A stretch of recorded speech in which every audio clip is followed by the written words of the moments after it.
Bonjour et bienvenue sur le plateau de Bonjour chez vous. Aujourd'hui, notre thème du jour est Change ton regard sur les erreurs des autres.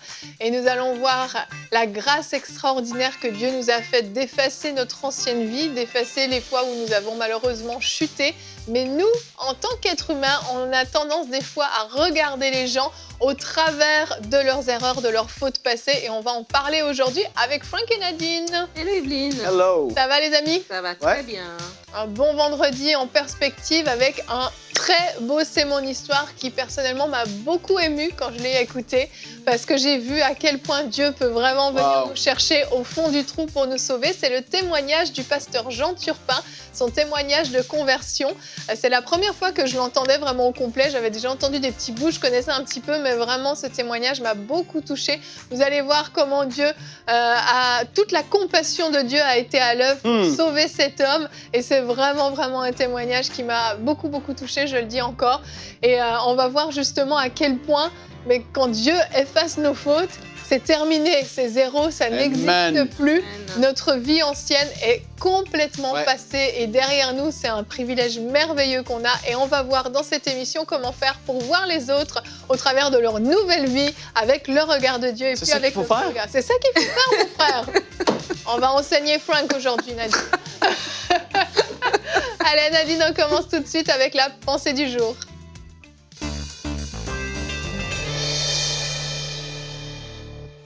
Le thème de l'émission d'aujourd'hui est « Change ton regard sur les erreurs des autres ». Et j'ai envie de te dire justement, souviens-toi d'où Dieu t'a sorti. Souviens-toi d'où Dieu t'a pris et change ton regard sur les erreurs des autres. La Bible nous dit, c'est l'apôtre Paul qui parle dans Éphésiens 2 au verset 3, « Nous tous aussi, nous étions de leur nombre et nous vivions autrefois selon les convoitises de notre chair, accomplissant les volontés de la chair et de nos pensées et nous étions par nature des enfants de colère comme les autres. » Et vraiment, j'ai envie de te parler, de nous encourager sur l'importance de souvenir qui on était avant, qu'on était comme les autres, qu'on faisait aussi des erreurs, qu'on prenait aussi des mauvaises décisions. Et c'est important de se souvenir de notre propre histoire d'abord, de se souvenir de d'où Dieu nous a sortis, de se souvenir de comment on était avant. Et le souvenir va nous aider à être conscients de la main de Dieu dans notre vie et de nous voir par sa grâce, de voir que tout ce que j'ai, c'est par sa grâce. Tout ce que je suis aujourd'hui, c'est par sa grâce. Si aujourd'hui je suis sage, si aujourd'hui je prends des bonnes décisions, si aujourd'hui ma vie est stable, c'est par la grâce de Dieu et la grâce de Dieu seulement et rien d'autre. La Bible dit, j'aime ce passage dans Deutéronome 8, quand Dieu parle au peuple, il dit que quand tu vas arriver dans le pays promis, etc., garde-toi de dire en ton cœur, ma force et la puissance de ma main m'ont acquis ces richesses. Souviens-toi de l'Éternel, ton Dieu. Et j'ai envie de te dire, souviens-toi de l'Éternel, ton Dieu. Quand tu regardes les autres qui ont peut-être commis des erreurs, que leur vie passée n'était pas bonne, nous, des gens qui ont chuté, qui sont rétrogrades, etc. Ne dis pas que moi, aujourd'hui, si ça va bien, c'est moi-même. Non, c'est Dieu, c'est la grâce de Dieu, tout simplement. Et des fois, il y a des gens qui vont regarder les autres de haut, qui vont les regarder en les jugeant parce qu'ils ont justement perdu le souvenir de d'où ils étaient et de ce que Dieu a fait dans ta vie, dans leur vie. Tu n'as peut-être pas fait ceci, mais tu as fait cela. Tu n'as peut-être pas avorté, mais tu as peut-être menti. Tu n'as peut-être pas tué, mais tu as fait autre chose. Dieu t'a sauvé, Dieu t'a pardonné de la même manière que Dieu a pardonné les autres. Et lorsqu'on n'est pas amnésique par rapport à notre propre histoire, c'est alors qu'on a plus de compassion pour les autres. Lorsqu'on n'est pas amnésique par rapport à notre propre passé, c'est là qu'on peut regarder les gens avec le regard de Dieu et non avec le regard de ce qu'ils ont fait avant. Et vraiment, réalise la grâce que Dieu t'a fait. Réalise que la grâce que Dieu a étendue envers toi et étend là en retour. Et j'avais lu sur Internet récemment une citation de Ricardo Sanchez et il dit « Le diable connaît notre nom, mais il nous appelle par notre péché. Mais Dieu connaît notre péché et il nous appelle par notre nom. » Amen. Et j'ai trouvé ça tellement puissant parce que lorsqu'on rappelle constamment aux gens leurs fautes passées, lorsqu'on rappelle constamment ce qu'ils ont fait avant, même s'ils ont changé, c'est qu'on fait comme l'ennemi en fait. On le regarde par rapport à l'angle de leurs erreurs. On ne fait pas ce que Dieu a fait pour eux. Dieu les appelle par leur nom. Dieu les a valorisés. Dieu les a tendu la main. De la même manière, nous aussi, Appelons les gens par leur nom. Ils sont bénis, ils sont restaurés, ils s'appellent honneur, ils s'appellent bien-aimés de Dieu. C'est ça leur nom. Et vraiment, je vous encourage à changer votre regard par rapport aux erreurs des autres. Amen. Merci Nadine. Quand je t'écoutais, j'écoutais ta pensée, je me suis souvenue d'une discussion que j'ai eue avec mon fils il y a quelques soirs en arrière. On lisait la Bible et on était au passage où Jésus appelle Matthieu et va manger ensuite avec des hommes de mauvaise vie, d'autres collecteurs d'impôts, etc. Et les pharisiens qui le regardent et qui le jugent, ils mangent avec des personnes de des mauvaises fréquentations, etc. Et puis Jésus les reprend. Et j'ai demandé à mon fils, j'ai dit, mais pourquoi Jésus allait manger avec des gens qui faisaient des choses mauvaises, des choses mal Comment tu comprends ça, toi? Puis du tac au tac, il me répond, Jésus voulait nous montrer qu'il fallait les aimer aussi. Ça m'a vraiment touchée. Je me suis dit, c'est tellement simple. Cette réponse d'enfant veut tout dire. Ouais. Et nous, parfois, on a cette attitude de pharisien. On va regarder juste aux fautes des gens. Mais on le sait, Dieu voit beaucoup plus loin que ça. Et quand on a été sauvé, né de nouveau, quand on a été vécu cette transformation, nos erreurs du passé sont derrière nous, effacées, n'existent plus. Mais nous, notre personne n'a pas changé. Si on avait un tatouage sur le bras, il n'a pas disparu. Si on avait une cicatrice parce qu'on s'était battu, elle n'a pas disparu. Si on avait tendance des fois à mal parler, tant qu'on n'a pas été renouvelé, on continue à mal parler.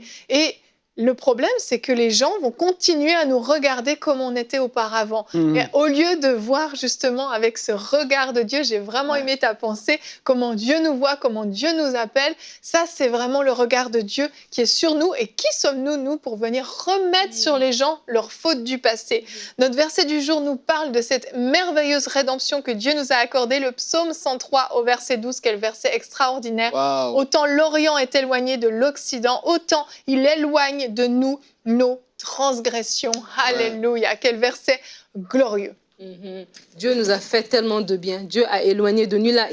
Il a mis dans la mer de l'oubli tout ce qu'on a pu faire comme erreur, tout ce qu'on a pu avoir comme faute. Et vraiment, des fois, on blesse quand on regarde les gens par rapport à leur passé, en fait. Des fois, une personne est tombée, ou même une personne a eu une ancienne vie, comme tu dis, un tatouage, peu importe, une ancienne vie, et elle est venue au Seigneur, et alors qu'on doit l'embrasser, on la blesse, parce qu'on la regarde toujours par rapport à ça. Et des fois, c'est difficile, on doit se dire, mais cette personne qui a eu ce changement de vie, c'est difficile pour elle aussi. Elle doit peut-être se remettre en question. Des fois, l'ennemi, et là, on a dit que l'ennemi t'appelle toujours par ton péché. L'ennemi va toujours venir dans tes pensées pour te rappeler que tu n'es pas assez, pour te rappeler que tu ne mérites pas, pour te dire des paroles de condamnation. Alors, cette personne, des fois, elle est déjà oppressée elle-même avec ses pensées, et quand les gens en face d'elle, au lieu de lui tendre la main, eh bien, on se pense meilleur, parce que moi, j'ai toujours marché d'une certaine manière. Tu n'as peut-être pas eu ce combat que moi j'ai eu, mais tu as eu d'autres combats. Je suis sûre que si Dieu dit, tu sais quoi, aujourd'hui, on va sortir toute ta vie et on va le mettre sur écran géant, est-ce que tu serais à l'aise que toute ta vie dans les moindres détails, toutes tes pensées dans les moindres détails sont sur écran géant? Non, je ne pense pas.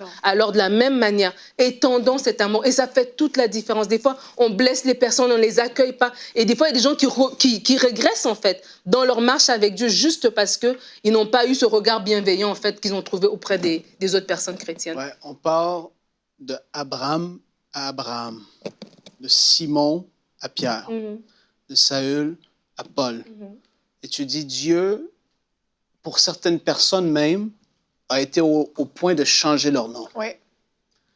Et le regard que Dieu pose sur nous, quand je pense à Jésus, l'exemple parfait qu'il voit, Marie, qui avait besoin de délivrance, et il la délivre, et elle suit Jésus de ville en ville. Ouais. Et je suis persuadé qu'avec Jésus et avec les autres disciples, elle était très bien. Mais elle arrivait peut-être dans son ancienne ville, et là, tu as les regards. C'est encore Marie, la démoniaque et la prostituée. Ah non, oublie ça. Mais elle savait qu'auprès de Jésus, elle avait quelqu'un qui la voyait différemment. C'était le premier à voir en elle quelque chose de nouveau que Dieu voulait faire, en fait. Et je pense à moi, quand j'ai commencé à prêcher, il y a une oppression tellement forte qui est venue, je venais de me marier, qu'il y a des fois où est-ce que j'en ai même quasiment tremblé. Parce que l'oppression venait, j'étais à mon travail et je mangeais, et j'avais les larmes aux yeux. L'attaque de l'ennemi était tellement forte pour me faire arrêter de prêcher qu'il m'accusait les anciens péchés, les choses que j'avais faites. C'était une oppression terrible qui était venue sur ma vie et ça avait duré quelques semaines. Et en fait, c'était comme la citation que tu as citée, Nadine, Le diable nous appelle par notre péché, mais Dieu nous appelle par qui nous sommes, par l'appel qui est là, par la destinée prophétique qu'il a pour vos vies. Dieu ne voit pas la personne que vous êtes, il voit lui ou elle qui va bouleverser le monde. C'est la réalité. Et il faut arrêter d'accepter l'oppression du diable, l'étiquette du passé qui était là. Il était abusif, elle était méchante, il était menteur. C'est terrible. Soyez délivrés de ça. Vraiment, soyez délivrés. Que le Seigneur vous relève de toutes ces choses. Même les gens du passé voudraient dire des choses sur vous. Vous pouvez le regarder et dire, mais de qui tu parles? De qui tu parles? Je ne connais plus cette personne. Je suis quelqu'un de doux, quelqu'un de aimable, quelqu'un de gentil, quelqu'un qui fait du bien à mon prochain, quelqu'un qui démontre l'amour de... Je ne connais plus cette personne. Tout comme le pasteur Jean, je l'aime beaucoup dans son témoignage. Quand tu vois la personne d'avant et l'homme de foi aujourd'hui, tu vois que Dieu fait des bouleversements extraordinaires. Et il ne faut pas avoir les yeux fixés sur notre passé. Allez bien plus loin que ça. Ben oui, mais absolument. Non, mais tu vois, mais quand je pense même à Marie, je me dis justement, elle a été... Et puis la Bible dit, celle dont elle a été délivrée de 7 démons. Tout le monde avait compté, tout le monde savait sa vie. Mais elle n'a pas longé les murs, elle a continué à marcher. Elle était même au tombeau. Pour te dire que, justement... Dieu l'a restaurée complètement et les gens l'avaient vu qu'est-ce qu'elle était avant, mais les gens l'ont laissé être, comme tu dis. Et j'aime ce verset dans Galates 1, verset 23, je vais vous le lire. Or, j'étais inconnu de visage, c'est Paul qui parle encore. Or, j'étais inconnu de visage aux églises de Judée qui sont en Christ. Seulement, elles avaient entendu dire, celui qui autrefois nous persécutait annonce maintenant la foi qu'il s'efforçait de détruire et elle glorifiait Dieu à mon sujet. C'est tellement puissant. Le regard de Dieu, c'est chrétiens-là, on dit, ah ben tiens, c'est Paul, Saul de terre, c'est devenu Paul, il annonce l'évangile, ben gloire à Dieu. Dieu a changé sa vie, il s'était content. Et vraiment, ça nous interpelle, nous, aujourd'hui. Si on a entendu dire que la femme qui a pris les maris de la moitié du quartier, elle a donné sa vie au Seigneur, est-ce qu'on va glorifier Dieu ou bien on va se tenir loin? Si on a appris que le monsieur qui avait volé tout le monde aujourd'hui a donné sa vie au Seigneur, est-ce qu'on va glorifier Dieu ou bien on va dire aux gens, ah, tu te tiens avec ce monsieur-là, attention, voici ce qu'il avait fait dans le passé. Et c'est vraiment une interpellation pour chacun d'entre eux.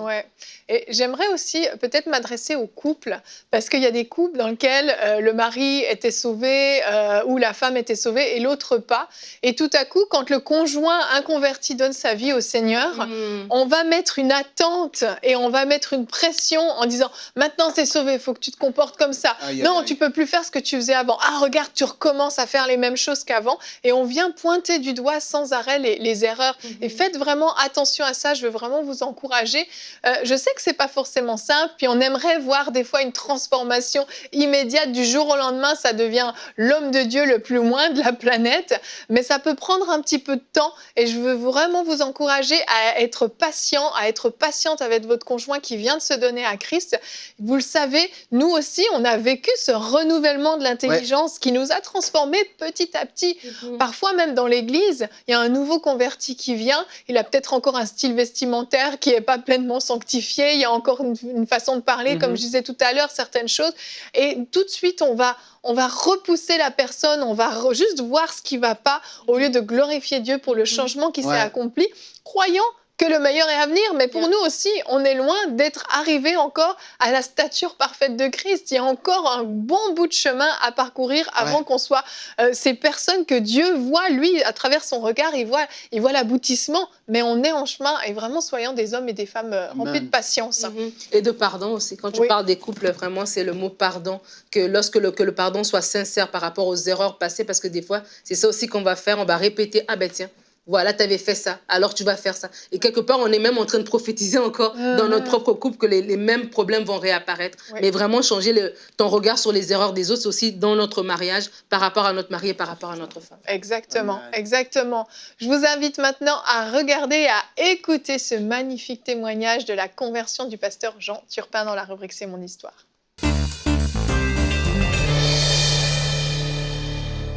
Et on se retrouve pour la rubrique C'est mon histoire. Aujourd'hui, j'ai la joie et l'honneur d'avoir avec moi le pasteur Jean Turpin. Bonjour, pasteur Jean. Bonjour Evelyne, ça me fait un grand plaisir d'être avec vous. C'est mon plaisir, surtout avec l'histoire que vous allez nous raconter.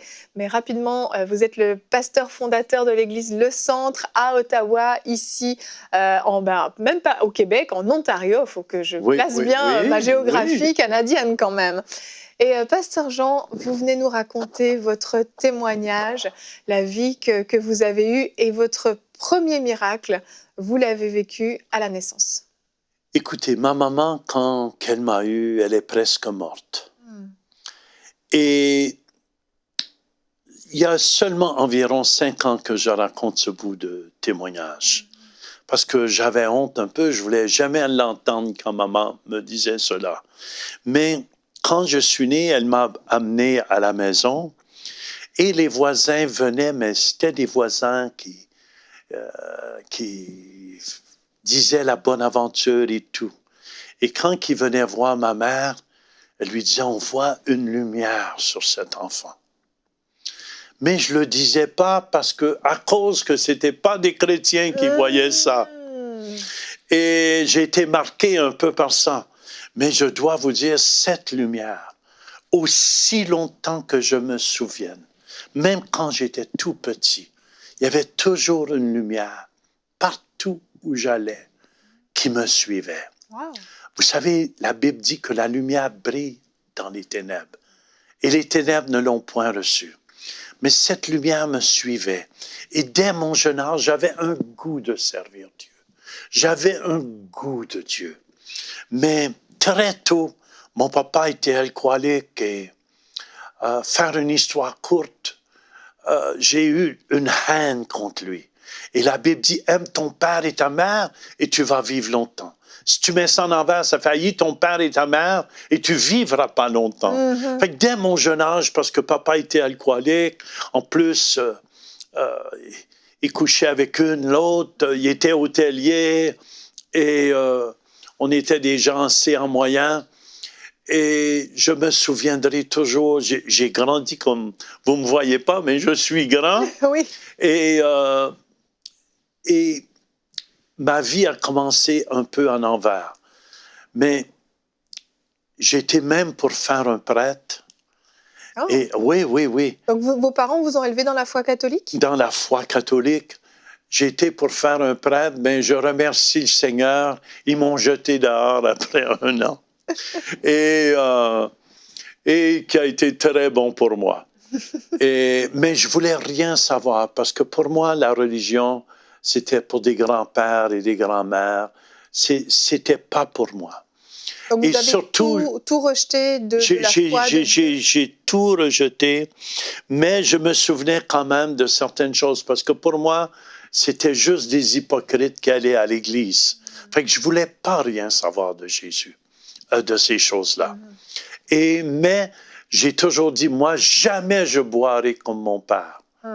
Et qu'est-ce que j'ai su? À l'âge de 13, 14 ans, j'ai commencé à boire et j'ai commencé à jouer de la musique dans les nightclubs. Et dès mon jeune âge, j'ai commencé à me droguer. Et dans ces années-là, c'était très, très populaire. Et pour faire une histoire courte, je me suis trouvé lié, enchaîné, tellement enchaîné que j'étais un de ces prédicateurs qui prêchaient dans les bars. J'avais une chaîne de drogue ici, une chaîne d'alcool là, une chaîne de sexe ici, parce que je pensais si j'avais beaucoup de femmes, je serais comblé. Mais ma vie était de plus en plus vide. C'était tout le contraire. Plutôt que de me sentir aimé, je me sentais vide et pas aimé. Parce que seulement un peut combler ce vide dans notre cœur. Et je me souviendrai, à ce moment-là, j'ai un de mes amis, un joueur de basse, et j'étais pris dans la petite pègue pour faire une histoire courte. Et j'assistais à un gros pusher pour la drogue et toutes ces choses-là. Et mon ami s'était divorcé et on travaillait juste 2-3 jours par semaine pour garder la face devant les gens. Et je me souviendrai toujours, il était séparé de sa femme. Et un jour, tout allait mal. Même moi, ça allait mal dans mon mariage. Oui. Et pour faire une autre histoire courte, il est venu vers moi, puis il m'a dit, Jean, il dit, j'ai découvert le plus bel homme de ma vie. J'étais assis au bar avant de jouer ce soir-là. Et quand il m'a dit ça, j'ai dit, ça y est, il est aux hommes. Oh, vous avez pensé qu'il était homosexuel? Ben oui, parce que j'ai découvert le plus bel homme de ma vie. Puis quand il m'a dit Jésus, mais j'étais choqué. Fâché, en colère. Hein. Fâché, tellement fâché. J'ai vociféré après. J'ai dit, toi, mon tata. En tout cas, il était tellement découragé qu'il a dit qu'il avait jeté ses perles au port. Oh. Et c'est pour ça qu'il ne faut jamais se décourager quand on témoigne parce que tu penses que l'autre personne ne reçoit pas. Mais j'étais tellement blessé de la vie. Oui. Et tellement blessé que je ne voulais pas être blessé davantage. Mais il m'a dit une phrase. Il dit, Jean, si tu crois qu'il y a un Dieu en haut, donne-lui toute ta vie. Et cette phrase me revenait continuellement, Evelyne. Jean, si tu crois qu'il y a un Dieu en haut, donne-lui toute ta vie. Si tu crois qu'il y a un Dieu en haut, donne-lui toute... Ça me hantait assez que j'ai dû commencer à faire ma prière. Mais cette lumière me suivait. Partout où j'allais, ça me disait que j'étais pas correct dans ce que je faisais. Et j'ai commencé à faire ma prière en 1974. Mais juste avant, ma maman était découragée. Quand une mère est découragée, à la messe de minuit, elle avait dit, c'est fini, parce qu'elle m'avait invité d'aller à l'église. Et je n'y avais pas été. On avait arrêté à la porte de l'église, Louise et moi, et on savait droguer plutôt. Et ma maman a pleuré. Puis si vous êtes mère ou père, abandonnez vos enfants au Seigneur. Et ma maman m'a abandonné, elle a pleuré durant tout le service. Et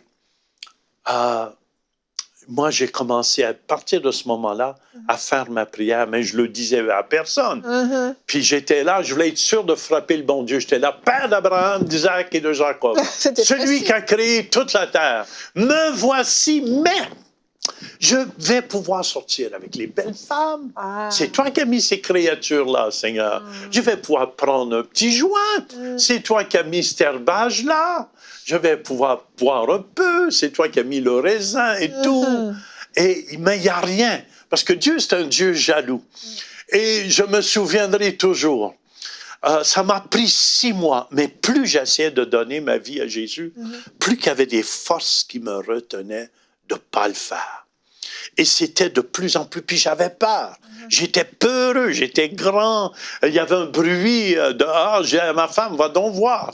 Je regardais avant de me coucher en dessous des matelas, dans les placards, pour voir s'il n'y avait pas personne. J'étais rempli de peur. Et je me souviens, ça m'a pris 6 mois. Et 6 mois, il était peut-être 2 heures du matin. J'arrivais jouer des nightclubs, j'étais sous. J'étais stone. J'avais ma pilée de Playboy à côté de mon lit, de Penthouse et tout. Et ce soir-là, j'étais décidé de lui remettre ma vie à 100%. Et c'est la vérité. Quand j'ai dit au Seigneur, Seigneur, je te donne toute ma vie. J'étais là, Père Abraham, Isaac, Jacob. Je commençais toujours ma prière parce qu'aujourd'hui, on prie toutes sortes de dieux. Fait que je voulais être certain, me voici au nom de Jésus. Puis j'ai dit, là, je te donne ma drogue. Mais c'est comme j'entendais une chaîne brisée au moment où je lui donnais ma vie. Et quand j'ai dit, Seigneur, je te donne ma vie d'alcool, c'est comme une autre chaîne qui brisait. Ma vie sexuelle. Et c'était la chose la plus dure que j'ai faite dans ma vie.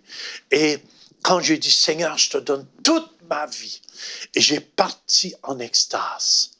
Et quand je suis revenu à moi-même, c'est là, je savais j'étais une nouvelle créature. Je ne savais pas qu'est-ce qui se passait. J'ai réveillé ma femme. J'ai dit, Louise, réveille-toi, je viens de rencontrer Dieu. Elle m'a dit, laisse-moi tranquille, tu t'as dit malade. Elle pensait que j'étais sur une overdose de drogue ou quelque chose. Mais à partir de ce moment-là, croyez-le, je vous ai raconté l'expérience d'amour que j'ai vécue. Dieu s'est révélé, je m'en allais toutes dans les journées qui suivent. Je vous ai dit qu'une lumière me suivait partout. Je m'en allais chez moi. Quelqu'un a pris le volant de ma voiture. On avait une maison sur le bord de l'eau. Quelqu'un a pris le volant. Il y a une lumière qui est venue du ciel. Et toute ma vie s'est déroulée devant mes yeux. Tout ce que j'avais dit, tout ce que j'avais fait s'est déroulé devant mes yeux. Et j'ai pleuré toute l'après-midi sur mes péchés dans le fond, parce que j'ai vu qui j'étais à côté de Dieu. Et partir de ce moment-là, ma vie était transformée. Comme je vous ai dit, j'avais peur et tout. Et c'était la plus belle expérience. Je l'ai rencontré souvent, mais j'étais couché le soir et j'avais besoin de me sentir aimé. J'avais besoin de sentir l'amour de Dieu. Mon épouse était là et il y a une main qui est venue ici sur mon côté. Et cette main m'a tourné sur le dos. Et il y a un amour qui envahit chaque partie de mon être. Mes cheveux étaient embrasés. Mes mains, mes ongles, en tout cas, c'est dur à décrire. Toute ma peau était embrasée. Et Dieu m'a visité. Il aurait pu avoir 1000 tremblements de terre. Et tout aurait pu tomber autour de moi. Dieu m'a dit, Jean, je t'aime, mon enfant. Je vais toujours être avec toi. Je vais toujours t'aimer. Et partir de ce moment-là, c'était un miracle après l'autre, Evelyne. C'était un miracle après l'autre. Et c'est là que j'ai vu que l'amour que Dieu a pour nous. Et cet amour, c'est pour ça, si vous ne la connaissez pas à la maison, moi, je vous invite, ouvrez votre cœur. J'ai cherché partout dans ce monde. On avait tellement d'argent, on faisait tellement d'argent, Louise et moi, je pouvais m'acheter une Jaguar, Mercedes, n'importe quoi, tout ce que je voulais, mais on était vide. Mais quand Dieu a comblé ce vide dans mon cœur, dans ma vie, il a restauré mon mariage. J'ai été guéri, j'avais même la goutte. Dieu m'a guéri de la goutte. Dieu m'a guéri, j'ai commencé à chanter partout pour lui. On a vu des miracles, la gloire de Dieu éclater. Et tout ce que je peux dire, je veux remercier. Puis quelque chose qui est important de vous dire, je me suis réconcilié avec papa et maman. Sur son lit de mort, papa avait accepté Jésus dans son cœur. C'est merveilleux. C'est pour ça, c'est important, vous savez, on doit s'aimer. Et l'amour de Dieu, c'est le signe initial que quelqu'un est né de nouveau. Amen. Et l'amour de Dieu est répandu dans nos cœurs par le Saint-Esprit. Amen, amen. Merci, waouh. J'ai pas de mots. C'est merveilleux. Merci. Seigneur. Amen. Fait plaisir. Ah, c'est tellement, tellement glorieux ce que Dieu peut faire. Je vous dis, quand j'ai enregistré ce témoignage, ça m'a vraiment beaucoup touchée parce qu'il n'y a que Dieu qui peut faire ça. Il prend la misère et il la transforme en gloire et c'est juste merveilleux. On veut bénir le Seigneur pour nos vies, pour vos vies. Nous avons été sauvés, rachetés au plus grand prix et nous sommes de nouvelles créatures aujourd'hui. Le passé est passé et derrière nous, ne laissez plus jamais le diable ou qui que ce soit ramener votre ancienne vie devant vous. Vous laissez tout ça derrière vous et vous allez de gloire en gloire. Soyez bénis, passez un très bon week-end.